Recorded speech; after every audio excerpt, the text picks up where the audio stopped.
No silêncio da alma, a Umbanda fala. Está no ar, Caminhos de Axé. Olá, pessoal! Você já ouviu falar de Zélio Fernandino de Moraes e o mito de fundação da Umbanda? Para a gente lembrar desse acontecimento, vamos nos socorrer de alguns trechos de uma entrevista que ele deu para a revista Gira de Umbanda. Isso foi em 1972, a qual nós tivemos acesso por meio do livro História da Umbanda, uma religião brasileira, do Alexandre Comino. Eu estava paralítico, até que um certo dia sentei-me na cama e disse que no dia seguinte estaria curado. Isso foi no dia 14 de novembro de 1908. No dia 15, amanheci bom. Meus pais eram católicos, mas diante dessa cura inexplicável, resolveram levar-me à Federação Espírita de Niterói. Convidado a ocupar um lugar na mesa de trabalhos, causei logo um pequeno tumulto. Sem saber porquê, em dado momento eu disse: falta uma flor nessa mesa, vou buscá-la. Levantei-me, fui ao jardim e voltei com uma flor que coloquei no centro da mesa. Verifiquei que os espíritos que se apresentavam aos videntes como índios e pretos eram convidados a se afastar. Foi então que me levantei e perguntei por que não podiam se manifestar aqueles espíritos. Um dos videntes indagou: o irmão é um padre jesuíta? Por que fala dessa maneira e qual é o seu nome? Respondi que na manhã seguinte estaria na casa do aparelho, simbolizando a humildade e a igualdade, que deve existir entre todos os irmãos encarnados e desencarnados. E disse: se querem um nome, que seja este. Sou o caboclo das 7 encruzilhadas.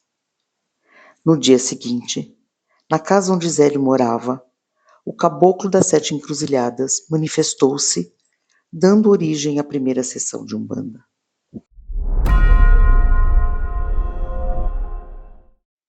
A antropóloga e professora Diana Brown vai nomear essa história de cura e de criação de uma nova religião, a partir de Zélio, como sendo o mito de origem da Umbanda. Em nossos últimos encontros, falamos sobre o processo de colonização do Brasil, com a escravidão e o massacre dos povos originários que aqui viviam, os indígenas, além do tráfico dos povos pretos africanos trazidos como escravos para o nosso território. Nós também abordamos a religiosidade indígena e o fenômeno da santidade, que era uma mescla dos valores religiosos tupi-guarani mesclados com o catolicismo. Falamos sobre os calundus coloniais e depois trouxemos um pouco de informação sobre a cabula, até nós chegarmos nas macumbas urbanas, aquelas que eram chamadas de macumba carioca. Também falamos sobre pagelança, sobre catolicismo popular e a cosmovisão do povo banto. Tá tudo lá nos nossos episódios 1 e 2. Se você não ouviu, eu te convido a ir lá depois para acompanhar, curtir e comentar. Será uma alegria responder os comentários de vocês. Nós buscamos trazer o máximo de elementos e informações que servissem de parâmetro para fazermos uma comparação destas práticas religiosas com o que vemos nos terreiros de Umbanda. Agora, eu pretendo explorar com vocês algumas informações históricas sobre essa narrativa do Zélio Fernandino de Moraes, como fundador da Umbanda, e os seus desdobramentos com a institucionalização da religião. Vamos junto? Hoje teremos nosso terceiro episódio da série Raízes da Umbanda.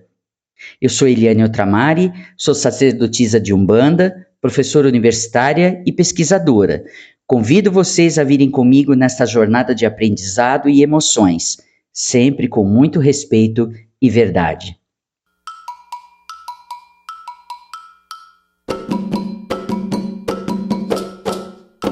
Muitas transformações sociais estavam acontecendo em nossa sociedade. Tivemos a abolição da escravidão em 1888 e imediatamente, no ano seguinte, a proclamação da República. O país estava se urbanizando e industrializando cada vez mais por conta do modelo capitalista que vinha da Europa. Apesar disso, não houve qualquer política pública que visasse a integração na sociedade dos negros que estavam sendo libertados, que foram libertados. Não havia trabalho, não havia terra, não havia perspectiva. Segundo nos ensina Reginaldo Prandi, o Brasil buscava ajustar a sua sociedade aos valores da cultura europeia e os seus modelos burocráticos, fomentando critérios científicos e conhecimento escolar, que se destinava para poucos, né? No decorrer dessa nossa conversa, nós vamos perceber que toda a contribuição indígena e africana acerca das práticas religiosas que ocorreram desde o século XVI até o final do século XIX foram propositalmente relegadas a memórias subterrâneas, tudo por conta da política de branqueamento e do racismo. Há um debate grande sobre os projetos conscientes de produção de uma identidade para a Umbanda, que pudessem proporcionar um mínimo de aceitação social e adequação das práticas umbandistas aos valores raciais da época.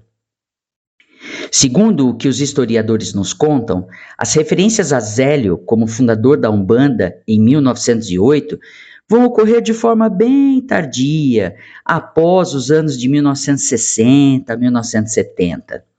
Existem diferentes teses acerca da origem da Umbanda, mas aquela que mais exalta o trabalho do Zélio e do Caboclo das Sete Encruzilhadas como sendo a origem da verdadeira Umbanda está contida no livro do Leal de Souza, O Espiritismo, a Magia e as Sete Linhas de Umbanda, além do trabalho incansável do pai Ronaldo Linares ao longo desse período. Vamos ver o que nos conta o professor e doutorando André Luiz Freire Pereira sobre isso. Em Leal de Souza é debatido o status de espiritismo da Umbanda. Em um segundo momento, o do Congresso, existe a busca pela legitimação da mesma como uma religião independente, com uma história própria e com garantias legais de funcionamento. E somente no último momento, posterior ao Estado Novo, que se erige a ideia de uma religião brasileira. E somente muito tempo depois, a partir das décadas de 1960 e 1970, que se elabora um ato de fundação centrado nas figuras de Zélio Fernandino de Moraes e do Caboclo das Sete Encruzilhadas.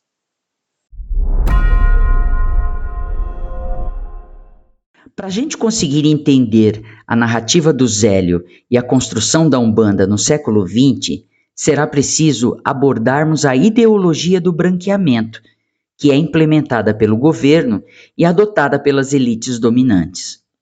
O Brasil desejava fazer parte de uma sociedade moderna, ocidental, branca, e para isso buscou alterar os rumos raciais da população.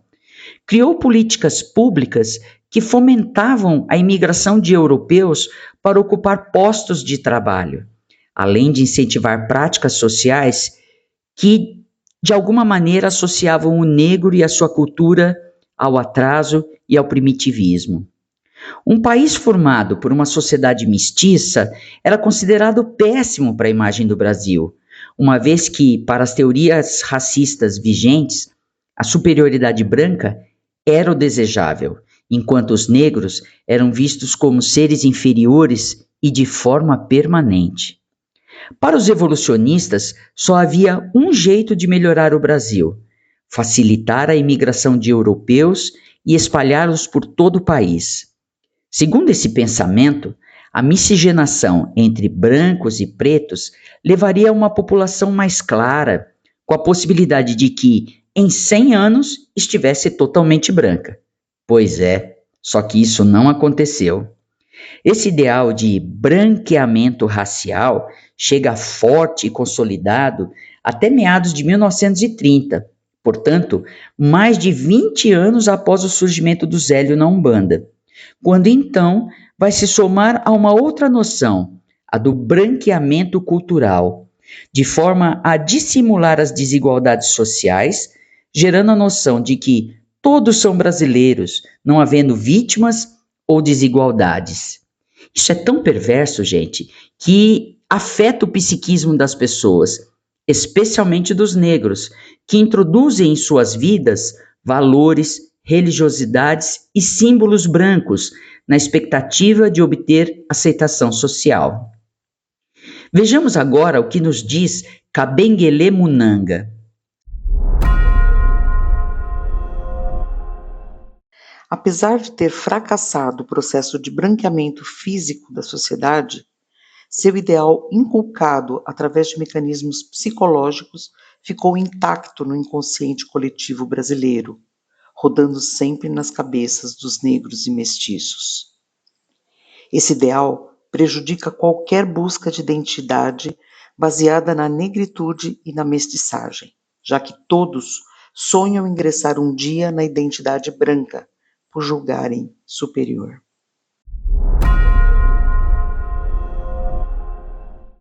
Então, talvez você possa estar se perguntando, mas o que esse tal de branqueamento da sociedade tem a ver com o surgimento da Umbanda? E eu te respondo, tudo, gente, tudo. Pois o surgimento da Umbanda de maneira formal, com sua consequente institucionalização enquanto religião, se dá neste contexto histórico, onde os valores brancos e europeus, sobretudo os valores franceses e kardecistas, são referência de uma sociedade evoluída. O espiritismo kardecista já existia no Brasil desde 1865 e se estruturou a partir da Federação Espírita Brasileira em 1884. Apesar do espiritismo kardecista sofrer perseguição, ele era, vamos dizer assim, tolerável, né? Por conta da grande aceitação que havia entre as elites cariocas e paulistanas. Com o advento do Zélio, manifestando o caboclo das 7 encruzilhadas dentro da Federação Espírita de Niterói, as práticas que eram realizadas na macumba carioca vão passar por um apagamento das suas origens africanas. A valorização do espiritismo, a entrada de indivíduos brancos e a desafricanização retiram a maternidade africana da Umbanda, que passa a adotar os valores e os conceitos espíritas, sob a alegação de que era preciso expurgar da Umbanda as práticas atrasadas e fetichistas. É possível dizermos que houve uma espécie de adoçamento das práticas umbandistas por meio do espiritismo, com o consequente afastamento das feitiçarias das macumbas. A professora Diana Brown, que nós já citamos aqui, relata que os centros ou tendas espíritas ligadas ao Zélio foram as primeiras que se identificaram como sendo Umbanda. Inclusive, ela afirma que o próprio Zélio lhe disse que o primeiro centro espírita de Umbanda começou a funcionar em 1920. A grande maioria dos frequentadores era composta de homens, sendo eles brancos. Muitos eram oficiais militares, jornalistas, professores, advogados. E ela continua nos contando que havia uma preocupação em se criar uma Umbanda desafricanizada mesmo, com origem no Oriente, portanto pura e branca, bem ao gosto da classe média que estava impregnada de racismo. A adoção de partes das tradições afro-brasileiras passava por um processo seletivo. Eles tinham que ostentar valores cristãos, como é o caso da figura dos pretos velhos e dos caboclos, que precisavam ser aculturados e cristianizados, apresentando-se de forma humilde e subserviente. A noção do bem e do mal, os registros escritos e mesmo a moral católica passam a fazer parte de um culto que não possuía essas características na sua origem. Quanto mais a Umbanda se afasta da macumba e se aproxima de valores europeus, mais ela se legitima perante a sociedade e o governo. A Umbanda passa a se consolidar nos mesmos moldes que a ordem social da época, sendo criada e estruturada por intelectuais, de forma a ser reconhecida como religião.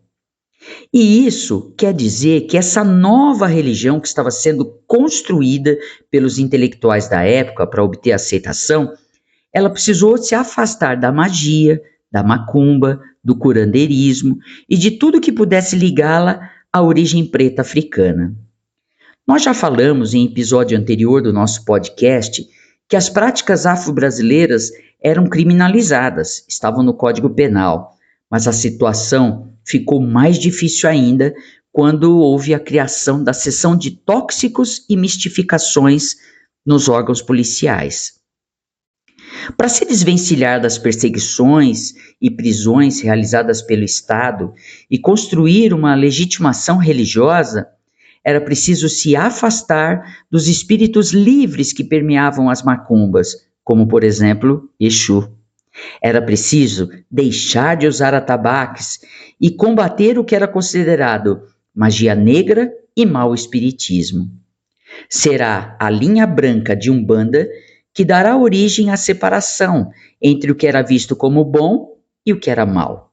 Uma maneira de demonstrar que a nova religião não oferecia risco aos padrões sociais era o fato de tomar a caridade e a gratuidade como elementos legitimadores das casas umbandistas, uma vez que fazer uso do trabalho sacerdotal para obter sustento era visto como baixo espiritismo e charlatanismo. Sabe, gente, na medida em que eu fui me aprofundando nessas pesquisas todas, inúmeras perguntas ficaram atordoando a minha cabeça. E uma delas era por que fazer uso, então, de espíritos de pretos africanos e indígenas brasileiros se eles eram considerados primitivos, selvagens e atrasados? Como é que ia ser possível justificar isso a partir do kardecismo? E a resposta veio por meio dos escritos do Leal de Souza, aquele escritor que foi considerado o primeiro escritor umbandista.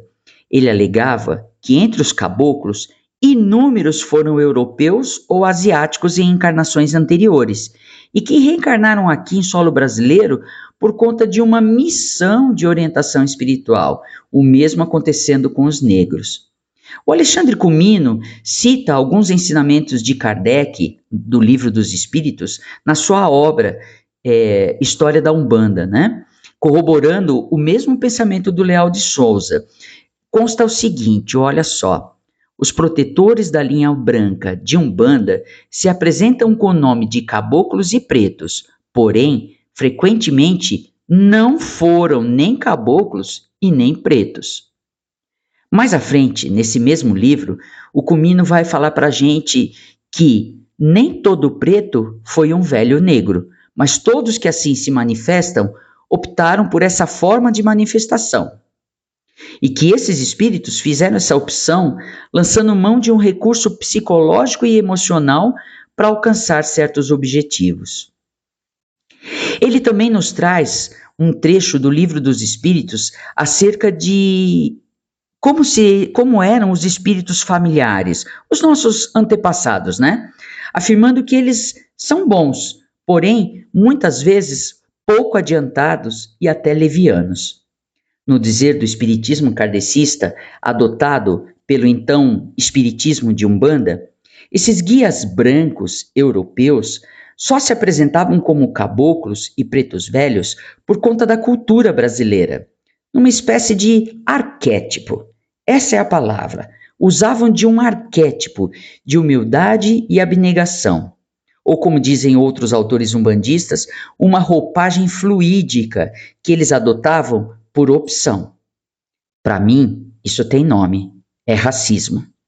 Mas será em pleno governo Vargas e seu nacionalismo que os intelectuais e líderes umbandistas, por meio da Federação Espírita de Umbanda, vão realizar em 1941, o primeiro Congresso de Espiritismo de Umbanda, com vistas a criar estratégias de legitimação da Umbanda enquanto religião. O Congresso buscou estruturar uma doutrina que fosse capaz de aplacar os preconceitos da sociedade. E, para isso, introduziu o conceito de antiguidade religiosa, além de discursos científicos e evolucionistas, típicos do positivismo científico.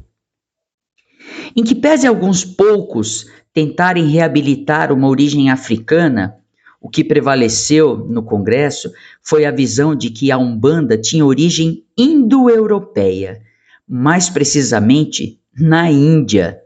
Inclusive, foi atribuído a origem da palavra Umbanda à língua sânscrito, daí adotarem a Umbandã.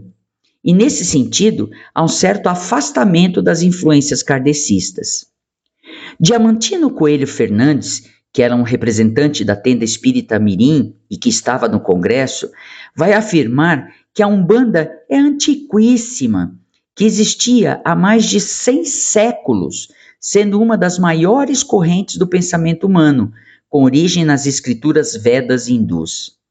Para ele, o espiritismo de Umbanda existiu desde sempre entre as raças espiritualmente mais adiantadas, mais evoluídas do globo terrestre, o que vai afastar novamente a origem negra, que era considerada primitiva, indo ao encontro do ideal de branqueamento da sociedade brasileira. Alguns desses intelectuais da Umbanda vão ressaltar que o ocultismo congrega todas as filosofias, como o cristianismo, o budismo e mesmo o espiritismo de Umbanda, e que seriam essencialmente a mesma coisa.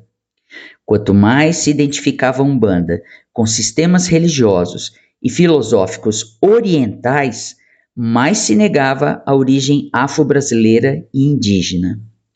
Para aqueles que tiverem interesse, eu recomendo a leitura dos anais do primeiro Congresso de Espiritismo de Umbanda de 1941, pois lá vocês poderão se aprofundar nos conceitos místicos e míticos que foram adotados na Umbanda, como a existência de um continente da Lemúria, a criação da ideia de que a raça negra no passado teria escravizado os brancos, de que a prática da Umbanda feita pelos negros era uma forma degenerada de culto, entre outros conceitos. A construção de uma fundamentação filosófica para a religião de Umbanda teve em vista o Oriente como ideal de evolução, assim como a busca pelos valores europeus apontavam para a superação da mestiçagem e do atraso que a elite brasileira branca via na nossa sociedade. Tudo isso favorecerá com que a Umbanda seja elevada a um patamar de religião, pois ela contou, por conta disso, com a aceitação da sociedade e do próprio governo. Mas como se costuma dizer, nada surge do nada, nada nasce do nada. E isso também se deu com a Umbanda. Ela bebeu originalmente das fontes africanas e indígenas, tendo depois sido introduzido nela conceitos e valores do espiritismo kardecista em suas práticas, além da filosofia indo-europeia. Mas isso não significa que a Umbanda estava pronta, acabada, plena. Com o decorrer dos anos e o acesso a literaturas e conhecimentos que seus adeptos não tinham antes, novas perspectivas foram sendo adotadas, o que acabou gerando vertentes variadas dentro da Umbanda. Será sobre essas escolas de pensamento ou vertentes da Umbanda, que têm origem na segunda metade do século XX, que nós iremos abordar no próximo episódio. Meu saravá fraterno e muito axé para todos.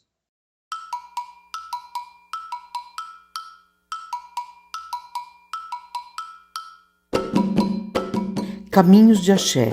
Umbanda, sabedoria e fé para o seu dia a dia. Até o próximo encontro. Axé.